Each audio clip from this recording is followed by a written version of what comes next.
గవర్నర్లకి బిల్లులు మీ దగ్గరకు వచ్చినప్పుడు 10 రోజుల్లోపు అదే నెల రోజుల్లో పరిష్కరించాలి.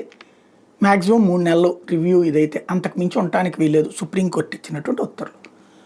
రాజ్యాంగబద్ధంగా గవర్నర్లకు ఉన్న విశేష అధికారాలలో కోర్టు జోక్యం చేసుకుంది తనకున్న విశేష అధికారాలతో.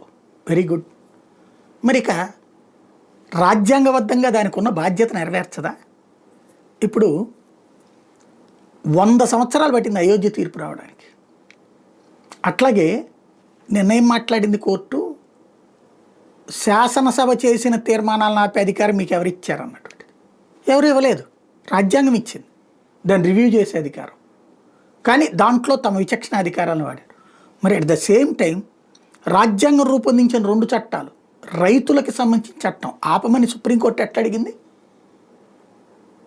లోక్సభ రాజ్యసభ రెండిట్లో చర్చ తర్వాత ఆమోదం పొంది రాష్ట్రపతి చేత కూడా ఆమోదం పొందిన దాన్ని ఆపిచ్చింది కదా. ఎవరిచ్చారు మరి అధికారం? శాసన వ్యవస్థ చేసిన దాన్ని. అంటే విశేష అధికారాలు వాడేసాం. నెంబర్ 1.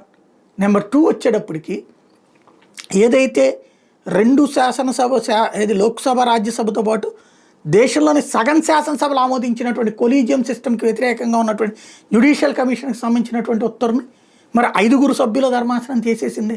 అంటే విశేషాధికారులు ఎవరు వాడారు ఇక్కడ? అలాగే కోర్టులలో ఉన్న కేసులకి ఒక లిమిట్ ఉండదా?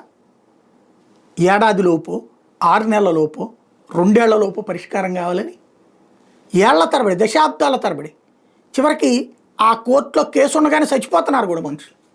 మరి వాటి గురించి ఏంటి? మనం బాధ్యతగా ఉండి మిగతా వాళ్ళకి చెప్పాల్సినటువంటి అవసరం ఉంది కదా.